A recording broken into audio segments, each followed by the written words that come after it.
The sharp scent of pine and cold wind clung to the great hall, but underneath it lingered something older, something wild, the heavy musk of alphas gathering for the seasonal claiming. My skin tingled with nerves as I pressed myself against the icy stone wall, trying to vanish among the other omegas displayed like gifts. They stood there with soft perfumes on their skin and carefully trained smiles. I had none of that, no delicate braids, no polished grace. My pale hair hung loose down my back, untamed and plain. "Stand tall, girl," the handler hissed, her nails biting into my shoulder. "The Alpha King is here tonight, show respect." I bit the inside of my cheek until a metallic taste filled my mouth. Respect meant nothing to people who were handed over like bargaining chips.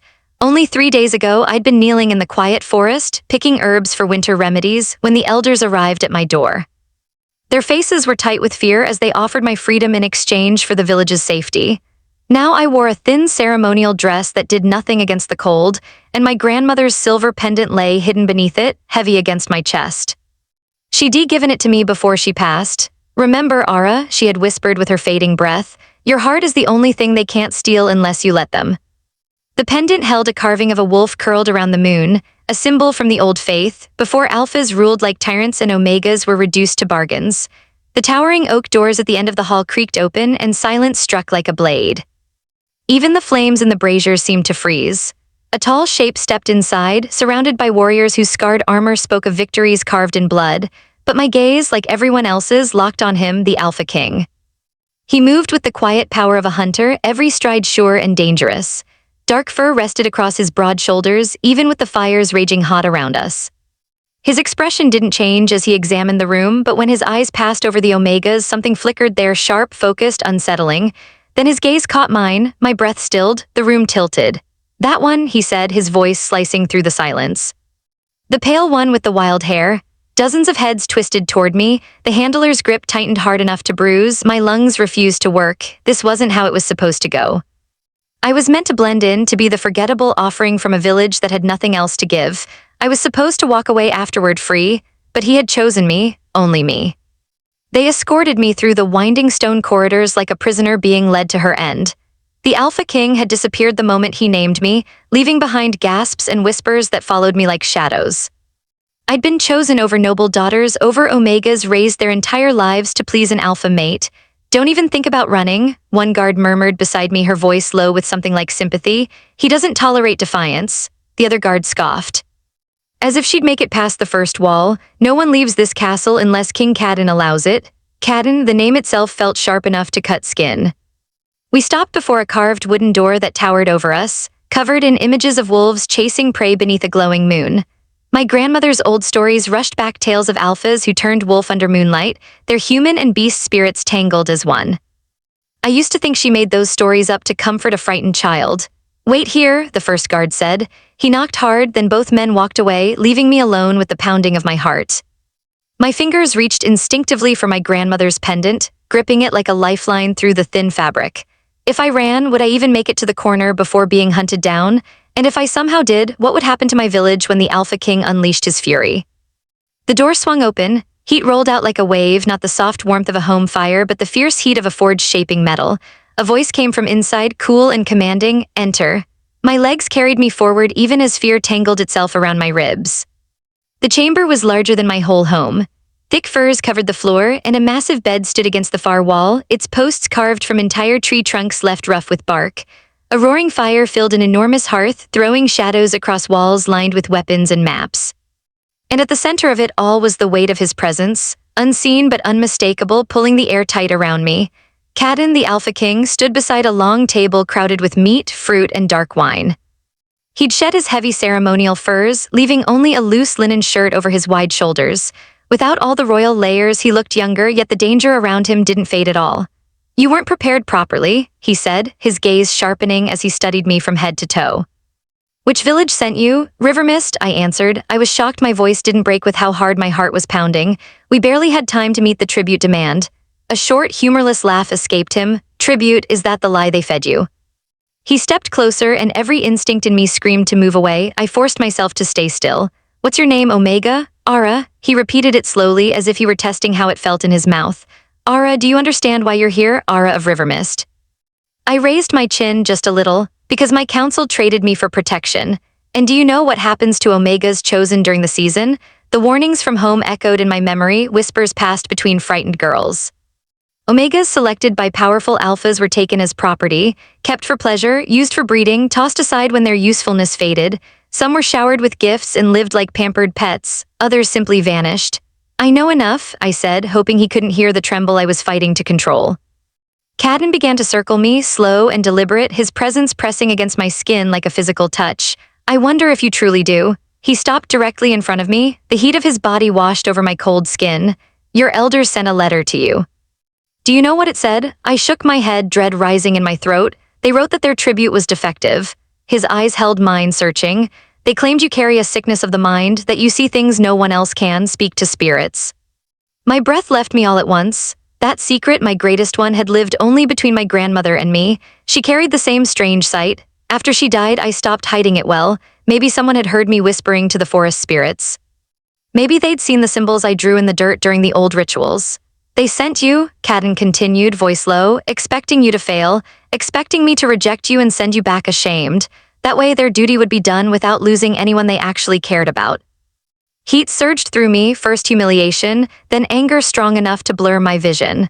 The council had always treated me like an odd creature living on the village edge, but to offer me as an insult to the Alpha King. I didn't want this, I said, my voice cracking despite my effort to stay composed. Send me home or keep me or kill me, whatever punishment fits their insult. For a heartbeat, something flickered in his eyes. Surprise, maybe. Alphas weren't used to omegas who dared to speak plainly. There will be no punishment, he said at last. Not for you. He turned away, a cold smile curving his lips. As for your village, we will see. He poured wine into 2 goblets, moving with calm confidence, then faced me again. I have a proposal for you, Aura of Rivermist, a way to win your freedom and protect your home. My pulse faltered. What kind of proposal? Spend the night in my bed. He extended 1 goblet toward me. If you stay until dawn without running, I will release you. No claiming, no binding. You will walk out as a free woman, and I will ensure Rivermist stays under my protection despite their insult. I stared at him, waiting for the hidden twist. Just lie beside you. I asked carefully. His laugh this time was real, low, deep, warm enough to send a shiver through me. No, little Omega, not just lie beside me. Heat raced up my neck as understanding hit. And if I refuse? Then you return to Rivermist immediately, he said, voice turning flat. But my protection ends. I doubt your village will last long before another alpha claims it. Most would be far less gentle than I. The fear that spread through me wasn't for myself, but for the people back home, the children, the elderly, the ones who hadn't chosen any of this. Without the Alpha King's protection, they wouldn't survive the next raid or rival pack. One night, I whispered, and then I walk free. No bite, no bond, he nodded once. One night, your courage for your freedom. I reached out and took the goblet from his hand. Our fingers brushed and a sudden spark shot up my arm, sharp enough to steal my breath. Cadden inhaled softly, nostrils flaring as if he could smell every piece of fear and confusion twisting inside me, and I knew with a sinking feeling that the night ahead would change everything. And beneath all my fear, something else stirred on my skin, something I refused to name. What happens now? I asked, taking a careful sip of the wine to steady my shaking breath. Cadden's eyes darkened as he watched the movement of my lips against the cup. Now, he said quietly, we wait for nightfall. And then, Aura of Rivermist, we see what you're truly made of. Through the window, the sun was sliding toward the horizon, turning the sky into sharp streaks of red and gold, as if the world were bleeding into dusk. In only a few hours, my fate would be sealed. Either I would win back my freedom or lose it forever in the Alpha King's bed. A man who had chosen me for reasons I still could not grasp, reasons hidden behind eyes as deep and shadowed as the night crawling closer. I began pacing the chamber without meaning to, my bare feet whispering over the thick furs. Cadden sat by the fireplace, one arm resting on the chair, watching me with an attention that made my nerves coil tight. Every time I completed another circle of the room, I felt his gaze follow me steadily, sharply, unblinking. My skin prickled under it, planning an escape route. He asked at last, amusement tugging at his voice. The windows are far too high, the door will be guarded, and I'm much faster than you. I stopped by the window, staring at the sky darkening into bruised purple. I'm not planning to run, I said quietly. I agreed to your terms, yet you pace like a caged wolf. I am one, I answered before I could stop myself. The wine had loosened my tongue more than I realized. To my surprise, he didn't snap or grow angry. Instead, he leaned forward, elbows on his knees, studying me with new interest. Tell me about these visions of yours. My hand flew to my grandmother's pendant on instinct. They're nothing, just stories the village makes up. Lie to me again, he said softly, and our deal is broken. The warning settled heavily in the air, my throat tightened. No one had ever asked me directly about what I saw, people only whispered from a safe distance, calling me cursed or strange. I see echoes, I said slowly. Sometimes things that have already happened, sometimes things that haven't yet, and sometimes I stopped, ashamed of how childish it sounded. Go on, he urged gently, so gently it startled me. Sometimes I see spirits, I whispered. In the trees, in the water, in the stones, they move like shadows mixed with sunlight, they speak without voices, and they walk through places that should be solid. I waited for laughter, for mockery, for the look people always gave me. Instead, Cadden stood and approached me carefully as though I might bolt like a frightened doe. What do these spirits look like to you? He asked. The question slipped past my guard and I answered before fear could stop me, like wind made real. Like flickers of light trapped inside smoke. He was close enough now that I could see small flecks of amber swirling in his dark eyes. And what do they tell you? He pressed. Mostly warnings, I murmured. We're not to step in the forest, which plants heal. Which ones kill? 3 days ago they warned me men were coming for me. I took a shaking breath. I didn't listen. A change flickered across his face, recognition or maybe understanding. Your grandmother carried the same gift, he said. It wasn't a question, but I nodded anyway. How did you know? I whispered. Because of the pendant you keep touching. His gaze dropped to where my fingers gripped the silver wolf curled around the moon. May I see it? I hesitated, then slid the chain from my neck and held it toward him. He didn't take it, just leaned in, examining the markings in the firelight. Moonspeakers, he murmured. I thought they had vanished long ago. The word sent a shiver through me. Moonspeakers, I repeated. He straightened, mask settling back over his features. An ancient bloodline, rare especially among Omegas. There was a time when your kind were honored, not hunted. He gestured for me to put it back on. Your council has no idea what they sent me. Before I could ask what that meant, a knock interrupted the moment. Enter, Cadden called. A young woman stepped inside carrying a tray of food and a steaming pitcher that filled the room with warm spice. Your bath is ready in the next chamber, my king, she said quietly, and one has been prepared for the Omega as well. Thank you, Mira, he replied. When she left, he turned to me again. You should eat, then bathe, night is almost here. The reminder cut through me like cold air. My hands felt clumsy as I moved to the table, not because I was hungry, but because I needed something to do before fear swallowed me whole. As I reached for a simple piece of bread, I felt Cadden's stare settle on me with an expression I couldn't quite read. What? I asked quietly, suddenly aware of every movement I made. Most Omegas won't eat when they arrive, he said, nodding toward the table. Fear, vanity, bad training, but you eat what you want, you'll need strength. Heat crept up my cheeks at the implication, but I forced myself to choose slowly.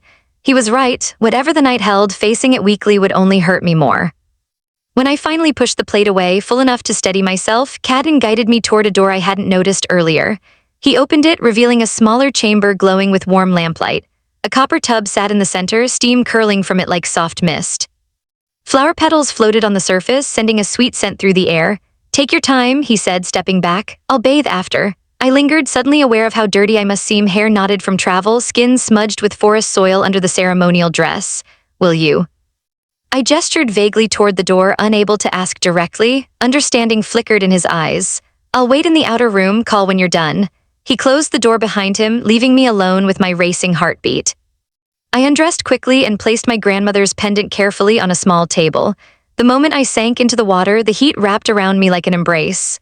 A sigh escaped me, half relief, half the ache of everything I'd been holding inside. For a few breaths, I let myself pretend the world outside didn't exist. But the truth crept back quickly. As I washed my skin with soap smelling of rosemary and lavender, my mind circled the same terrifying thought, one night in the Alpha King's bed. One night to endure whatever he asked, then freedom if I survived it. I could do this, I told myself. I'd survived worse. The winter I lost my parents, the years of whispers behind my back, the hunger that nearly hollowed me out. One night with a powerful man could not break me. It could not. When I stepped from the tub, I found a soft cloth and a deep blue robe waiting. No tight Omega dress meant for display, just a robe that covered me from neck to ankle. I dried my hair with my fingers, brushed out the tangles as best I could, then slipped the robe on and fastened my pendant around my neck. I'm finished, I called, barely louder than a whisper. The door opened at once, as though he'd been standing right on the other side. Cadden entered, his gaze sweeping over me. The robe was still damp, clinging to the shape of my body, and I felt warmth rise to my face again. Your turn, I murmured, stepping past him. Before I could move fully away, his hand wrapped gently around my arm, not harsh, not controlling, but firm enough to freeze me in place. Wait, my pulse leapt beneath his touch. He stood close, too close, and the scent of him washed over me, pine, smoke, and something untamed that made my instincts rise sharply inside me. My omega nature stirred, urging me to bare my throat, to yield. I clenched my jaw and lifted my gaze instead, refusing that pull even as my body trembled. "There's something you need to understand before night falls," he said, voice low and edged with something dangerous. "I chose you for a reason, Aura of River Mist, because I'm a moonspeaker." I guessed softly, still unused to the strange word. His lips curved into a smile that never reached his eyes. "That plays a part, but not the whole." He let go of my arm slowly, his fingers trailing over my skin in a way that sent a shiver through me. "When I walked into the hall tonight, I smelled something I have searched for my entire reign," he continued. "Something I'd almost convinced myself was only a legend." A chill slid down my spine. "What did you smell?" I whispered. "My fated mate." The words hung in the warm air like a spell, heavy, final. Fated mates belonged only to myths, the idea of an alpha and omega bound by destiny, drawn together by forces beyond logic or choice. Most people laughed at those stories. I stepped back, shaking my head. "That's impossible. Fated mates aren't real, aren't they?" Cadden countered, his eyes gleaming with primal certainty. "Then why did every alpha in that room tense when you walked in? Why did I know exactly where you stood before I turned my head? Why does your scent strike me harder than any I've ever known?" His words hit me like thunder. "If that's true," I said, voice unsteady, "why offer me freedom? Why not just take me as yours?" His expression darkened, shadows gathering in his eyes, danger, longing, restraint, all twisting together. "Because a true mate cannot be taken," Cadden said quietly. "Only accepted freely?" His eyes held mine with a fierce kind of patience.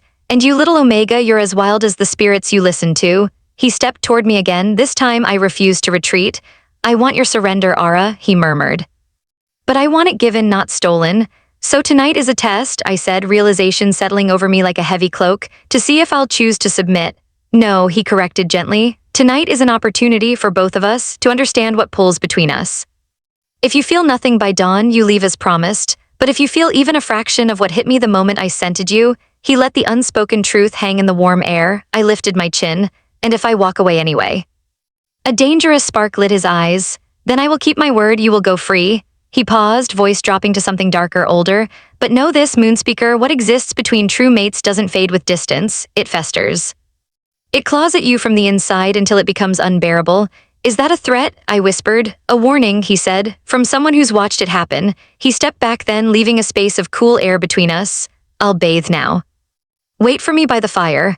When the door shut behind him, my legs weakened and I leaned against the wall, breath shuddering out of me. Fated mate.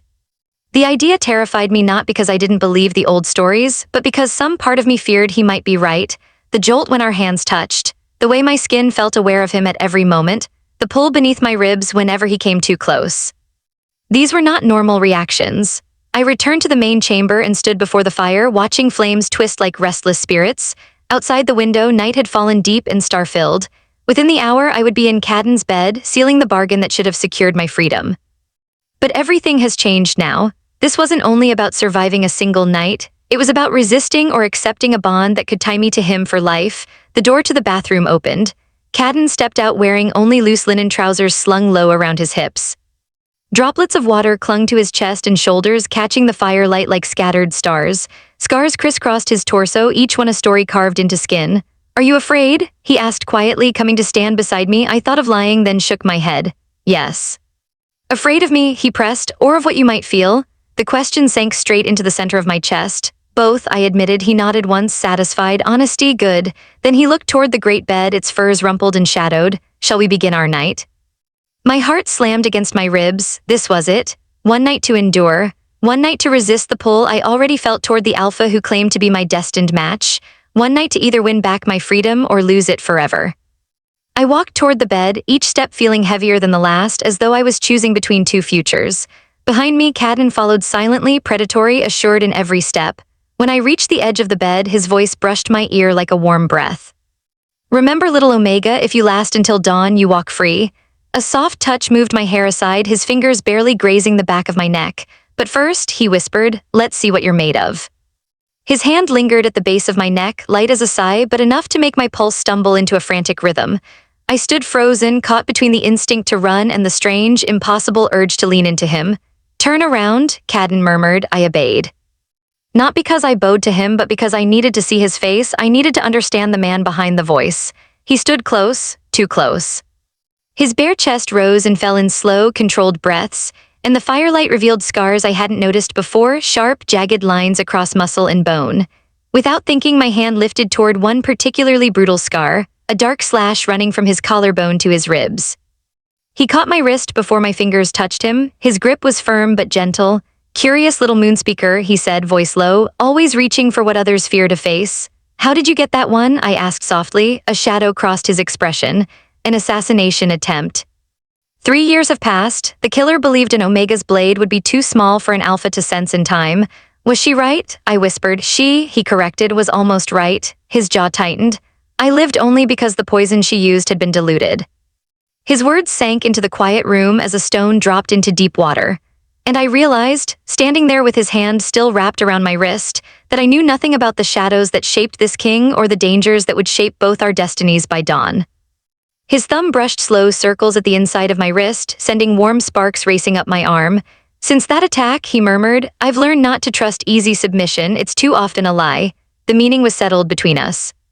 My stubbornness, my refusal to bow, wasn't something he resented. It was exactly what had caught his attention in that great hall full of perfumed, obedient Omegas. "So that's why you gave me this bargain," I said quietly, "because you don't trust someone who offers themselves too easily." His smile softened his sharp features, briefly making him look far younger than a feared king. "I offered it because you looked ready to snap at that handler who manhandled you." His gaze dipped to my mouth, then rose again, burning with memory. "And because even while you trembled, you glared at every Alpha in that hall as you dared us to challenge you." His hand slid from my wrist, settling at the curve of my waist, just where my robe tied. "True mates should meet as equals," he said in a low voice, "not as conqueror and conquered." "We're not true mates," I whispered, though the words felt thin, shaky, unconvincing even to myself. "Then tonight will prove it." His confidence didn't waver for even a heartbeat. His fingers moved to the knot of my robe. "May I?" The question stole my breath. Alphas didn't ask, kings never asked. "Yes," I breathed, though a storm of fear and something hotter tangled inside me. He untied the knot with slow, deliberate care. The robe slid open, brushing off my shoulders and falling to the floor. Cool air swept across my bare skin, raising goosebumps everywhere except where my grandmother's pendant rested warm between my breasts. Cadden's eyes darkened as he looked at me, really looked. His breathing deepened, chest rising and falling with a barely controlled hunger. "Beautiful," he said, voice rough, "like moonlight given flesh." Heat rushed up my neck. No one had ever looked at me with reverence, as though I was something rare, something worth wanting. "Your turn," I said before I could think better of it. His brows lifted, amused, but he tugged the simple drawstring of his trousers and let them fall. He stood bare and unashamed in front of me, the firelight tracing muscle and scars, power and history. "Are you satisfied?" He asked, a hint of teasing in his tone. "Intimidated," I admitted. My voice shook, but it was honest. He laughed softly, warm. "Honesty again, you keep surprising me." His hands found my waist, steady and sure. "We have all night, Ara, there's no need to rush." He guided me gently onto the bed. The furs brushed against my bare skin, soft and warm. I expected him to take me at once, to use the power he held over me. Instead, he lay beside me, propped on one elbow, not touching me except where his hand hovered above my collarbone. "May I touch you?" he asked again. I nodded, breath caught somewhere in my chest. His fingertips brushed my collarbone, slowly tracing down my shoulder and along my arm. It felt like he was learning me piece by piece, committing every inch to memory. "When I scented you in that hall," he murmured, "it felt like finding something I'd lost without knowing it, like coming home after wandering for years." "That's just an alpha instinct," I argued weakly. "The drive to claim." He shook his head, fingers gliding down my stomach, staying deliberately away from the places already aching for him. "I've been surrounded by Omegas since the day I became king, beautiful ones, eager ones. None of them stirred anything in me." His touch moved to my hip, warm and steady. "But you feel like the peace I've been hunting my whole life." His scent, pine, smoke, and something wild wrapped around me like invisible arms. My body reacted before my mind could form a coherent thought. Every part of me leaned toward him without permission. "What if this is just physical?" I whispered, "just bodies responding." Cadden's hand stilled at my hip. "If this were only physical," he said softly, "then tell me why I sense your thoughts before you voice them." His thumb brushed my skin. "Tell me why I knew to bring you blue robes when I've never seen you wear color." His breath warmed my cheek. "Tell me why every instinct in me insists you belong beside me, under me, with me." A shiver rolled through me, deep and uncontrollable. "You're an alpha king," I said weakly. "You're used to getting what you want." "No," he whispered, leaning closer until his lips hovered a breath above mine.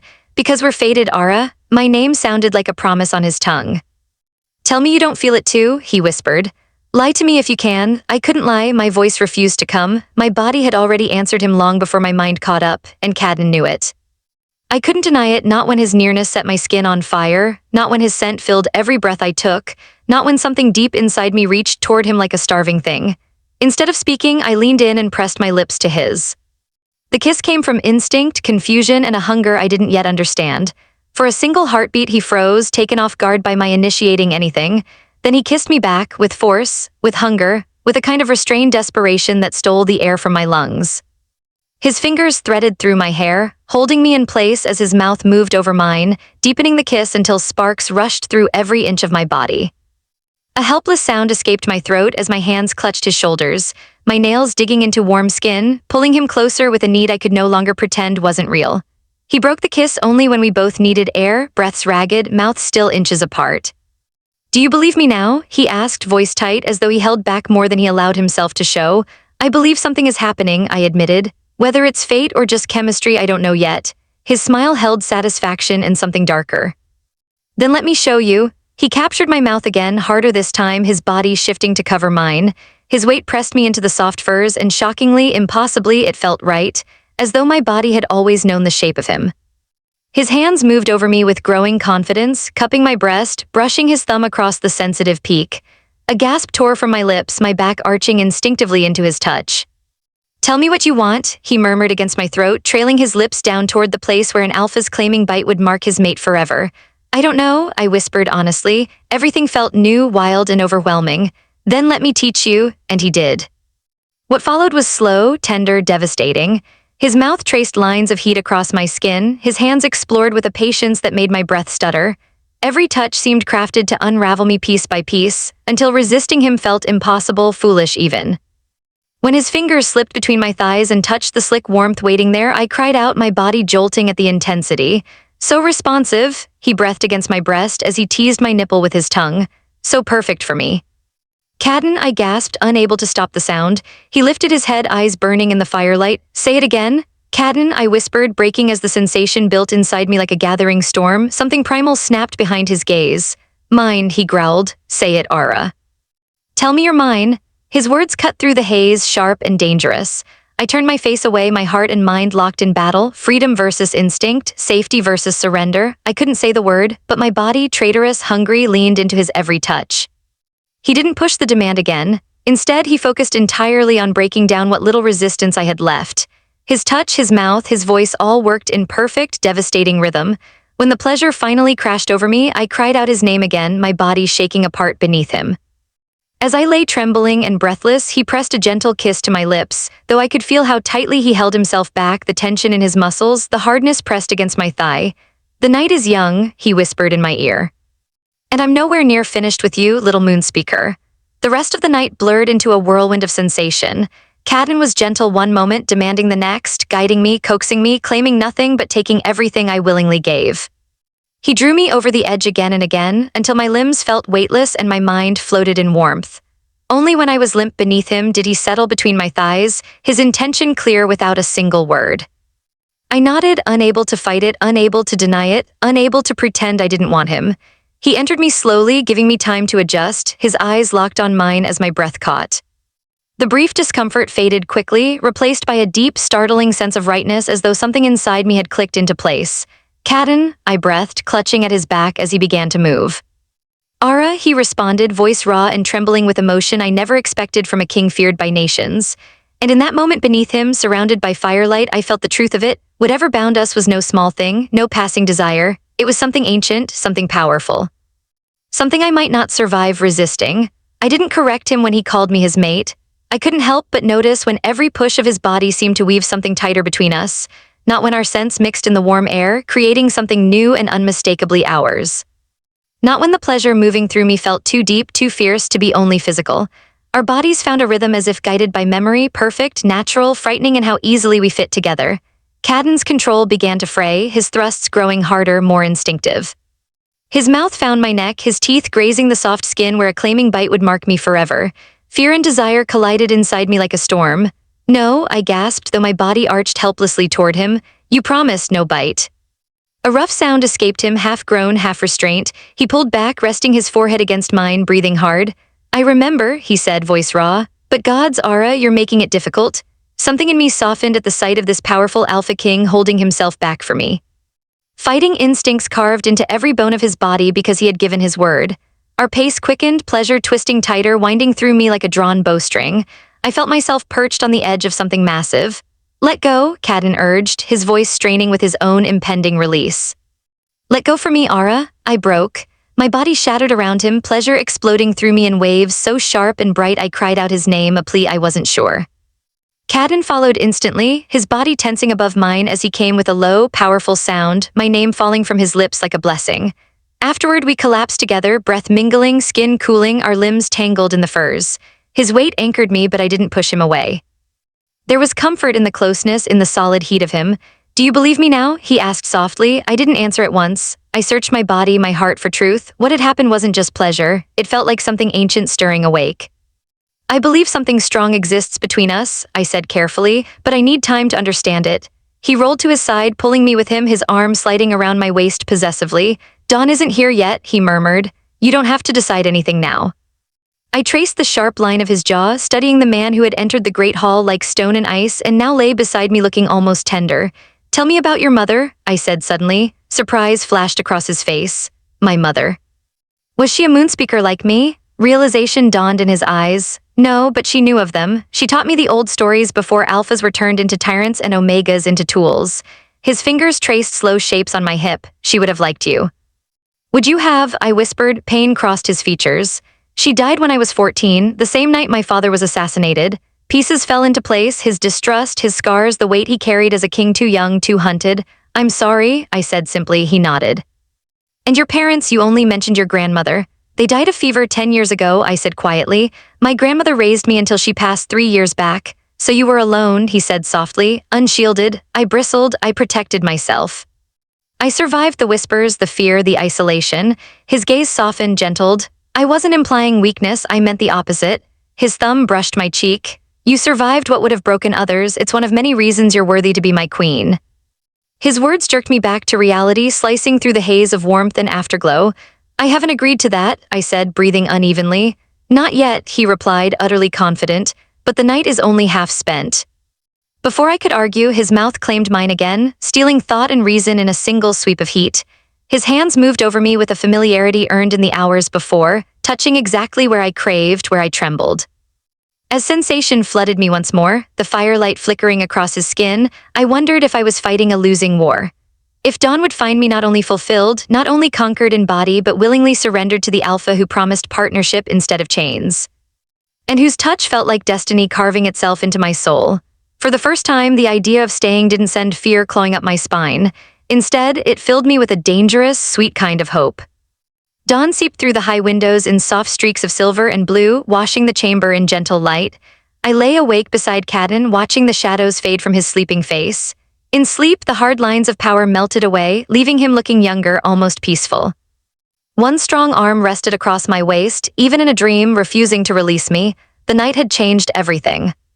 Between our moments of fierce, breathless pleasure, we had talked for hours about his kingdom, my lonely village, the spirits only I could see, the legends he had grown up hearing. Then the need between us rose again, dragging us under until exhaustion finally claimed us both. Now morning had arrived, and so had the decision I had been avoiding. Stay or go, claim the freedom I earned or accept the bond that now pulsed unmistakably between us. I carefully slipped from beneath his arm and reached for the blue robe lying beside the bed. My body ached in ways that reminded me of every touch, every kiss, small bruises and tender spots marking where he had explored me with reverence and hunger. As I tied the robe around my waist, I moved to the tall window. Beyond the stone walls stretched the distant forests, dark smudges that eventually led to river mist. My home, or the closest thing I had ever had, but what waited for me there? Suspicion, isolation. A council furious that their scheme to insult the Alpha King had backfired so spectacularly. I had never been wanted there, not truly. If I returned, nothing would change, but returning meant freedom. The freedom I fought for, freedom to choose my own fate, answer to no alpha, not even one who made my heart trip and my body tremble. You're still here. Cadden's voice, rough with sleep, pulled me from my spiraling thoughts. I turned to see him pushing upright, furs sliding from his bare torso, his eyes fixed on me with unreadable intensity. Dawn just broke, I said softly. The bargain is complete, I stayed the night. So you did. His tone was calm, but beneath it I felt tension coiled tight, and more than stayed, I would say. Heat rushed to my cheeks at the memory of how boldly I had touched him near the end, how I had taken control, explored him with the same hunger he'd shown me. The bargain stands, he continued when I stayed quiet. You're free to return to Rivermist. Your village will remain under my protection. I studied him, the man who had chosen me in the hall without hesitation, who had held back his instincts for my sake, who spoke now with painful honesty, just like that. After everything you said about fated mates and how painful separation can be, something flickered in his eyes, not anger, not disappointment, something rower. I made you a promise, Ara, he said quietly, and I will keep it. He rose from the bed, unabashed in his nakedness, and reached for his trousers. I'll have guards escort you home, best to leave before the court wakes and begins spreading its poison. As he dressed, I remained at the window, caught in a whirlwind of longing and fear. He was giving me exactly what I had asked for, so why did the idea of walking away feel like something tearing inside me? What if I stayed? The words escaped before I could stop them. Cadden went utterly still, his back rigid as he fastened the last of his clothing. Don't play with me, little Omega, he said, voice low, trembling on the edge of danger. Not with this. I'm not playing, I said, stepping closer. I'm asking what would happen if I chose to stay. He turned slowly. His expression remained guarded, but his eyes burned with unmistakable hope. If you stayed, he said carefully, you would be my queen, my mate, my equal in all things. Equal. I repeated, disbelief threading through my voice. An Omega equal to the Alpha King? The court would never accept that. The court, he said, stepping toward me with steady confidence, would have no choice. He reached me and rested his hands gently on my shoulders. But I won't lie to you, Ara, it would be hard. There would be backlash, challenges, danger like the Omega assassin who gave me this scar. He touched the long mark running down his ribs, lips twisting in a grim smile. There are those who believe Omegas are possessions, not partners. They would see you as a threat. I took in his words, weighing them carefully. On one side, freedom, solitude, survival. On the other, belonging, purpose, and a bond that felt older than time. My entire life has been shaped by running, hiding, and enduring. Now, for the first time, I was being asked to choose not safety but destiny. And what about my gifts? I asked quietly. The visions of the spirits, what would become of them if I stayed? Cadden's thumbs brushed slow circles across my collarbone, warm and gentle. In the old days, moonspeakers stood beside kings, he said. They guided whole kingdoms. They walked between the world of flesh and the world of spirit. Your gifts would be honored here, not feared. Used to protect, not hidden away like curses. The idea tugged at something inside me, something fragile and long-starved. To be valued for the very thing that had made me an outcast, to use my sight in the open instead of whispering it into shadows, it was intoxicating. And us, I whispered, beyond politics, beyond titles, what happens to us? His expression softened, the hardness of the Alpha King giving way to something far more vulnerable. We would be what we are meant to be, he murmured. Partners, lovers.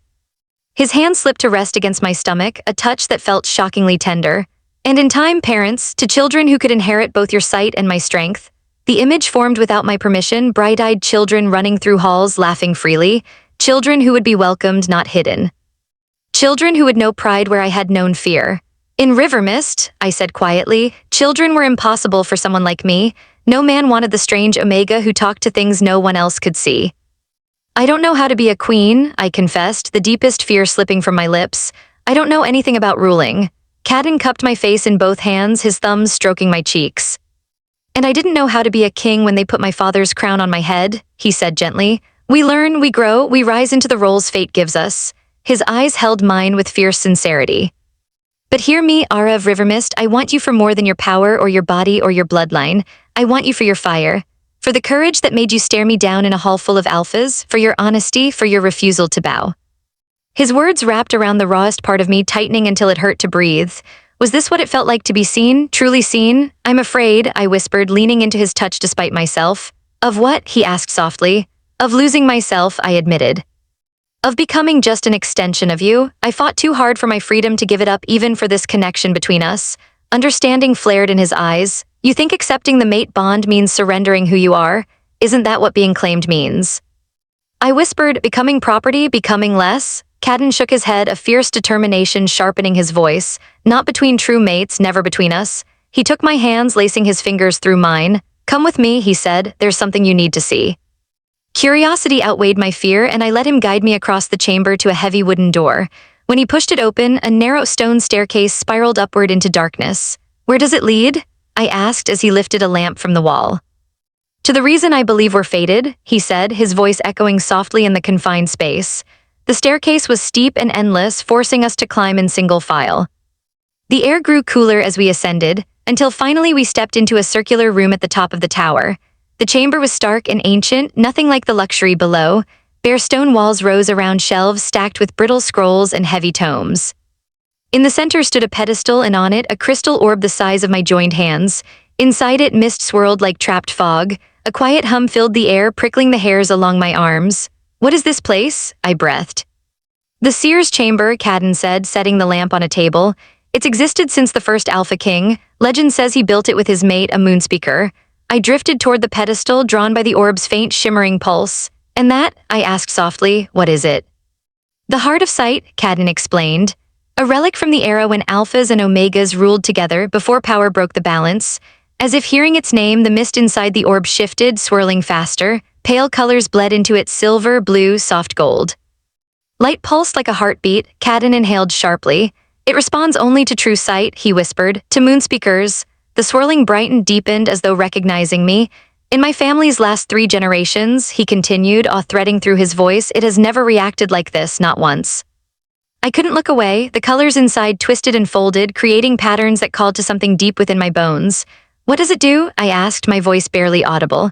"According to the old scrolls," he said, stepping beside me, "it amplifies a moonspeaker's gifts. Strengthens their connection to the spirit realm. It lets them see farther, deeper into dangers and truths ordinary eyes can't reach." The orb pulsed again, brighter, this time its light washing over my skin like moonlit water, and I realized with a shiver that ran through my whole body. Whatever waited inside this bond, whatever future Cadden and I faced, it began here, in this tower, with this truth awakening between us. His voice softened as he stepped closer to the pedestal.